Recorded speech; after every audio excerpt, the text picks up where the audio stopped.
राम राम जी सबको। आज मैंने बनाया है चूरमा बेटे की फरमाइश पे।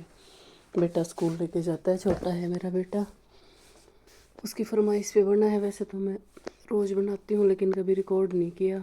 तो कई लोगों ने बोला था मुझे, कल एक मेरे यूट्यूब पे भी एक ने शेयर की थी रेसिपी, फिर उसको देख के मुझे याद आया कि मैं तो ऐसे नहीं बनाती। तो मैंने उनको बोला था कि कल मैं आपको शेयर करूँगी, और आज मैंने अपने दूसरे ग्रुप में भी डाला तो वहाँ भी बोले कि रेसिपी बताओ, तो मैं इसलिए ये बना रही हूँ।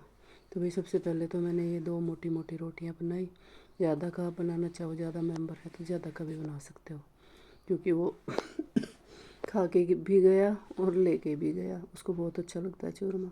तो सबसे पहले रोटी के ऊपर मैंने बनते ही साथ में घी लगा देती हूँ, गरम रोटी के ऊपर ही, और वो भी खूब सारा, जितना कि हम चूरमे में डालते हैं।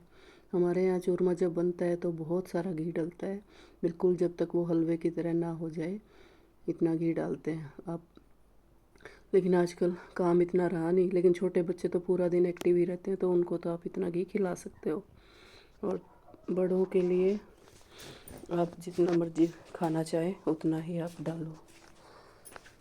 और तो दूसरी रोटी बन चुकी थी, इसके ऊपर भी मैंने लगाया घी ऐसे ही। उसके ऊपर मैंने 2 चम्मच शक्कर, आप अपने मीठा अपने अकॉर्डिंग आप डाल सकते हो। मैं 2 बड़ी चम्मच भर के रोटी, क्योंकि मोटी रोटी है तो इतना नॉर्मली मीठा हुआ था, ज़्यादा नहीं हुआ, तो इतना आप डाल लो।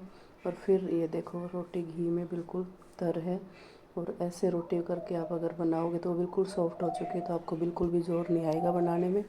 आप जब बनाओगे तब देखना यूँ लगेगा जैसे आप किसी हलवे में ही हाथ डाल रहे हो। तो गरम रोटी और ऊपर से घी में बिल्कुल चुपड़ी हुई, दोनों साइड से डूबी हुई बोल लो, मैं तो इतना ही डालती हूँ। और फिर इसका जब चूरमा बनता है तो बहुत ज़्यादा टेस्टी भी होता है और हेल्दी भी होता है। जो एक्सरसाइज करते हैं, वर्कआउट करते हैं, वो तो इतना घी खा ही सकते हैं। मीठा भी नॉर्मल मीठा डाला है, ज़्यादा नहीं डाला। इतना घी तो आप खा ही सकते हो, बाकी आप अपने अकॉर्डिंग डाल सकते हो। बट ये जो ट्रिक है कि रोटी बनते ही साथ उसको घी में तर कर दिया जाए तो वो बिल्कुल सॉफ्ट हो जाती है उसी टाइम, ना कि जब हम बाद में अगर उसके बाइट करके जो चूरमा बनाते हैं ना, उसमें बाद में घी डालते हैं तो वो अच्छे से नहीं होती। क्योंकि जब ज़्यादा चूरमा बनाना और बहुत सारी रोटियां होती हैं तो उसमें दिक्कत होती है। कम रोटी में तो फिर भी 2 रोटियों का तो फिर भी जल्दी जल्दी बन जाता है।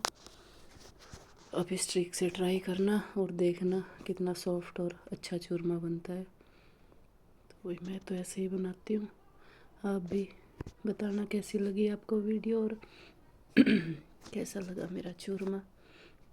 मेरी दादी की ट्रिक है भाई, ये दादी ने सिखाया था मुझे ऐसे चूरमा चूरना, वो बहुत अच्छे से ऐसे ही बनाती थी। मैंने एक बार मेरी ससुराल में ऐसे बनाया तो सब बोले इतना घी डालती है, तो सब देख के हैरान थे कि इतना अच्छा और इतना सॉफ्ट बना था। ऐसे ही बनाती हूँ भाई मैं तो। आप भी बना के ज़रूर खाना और अपने बच्चों को भी खिलाना। मेरी वीडियो को लाइक कर देना, अगर सब्सक्राइब नहीं किया है तो सब्सक्राइब कर देना। Thank you so much video watch करने के लिए।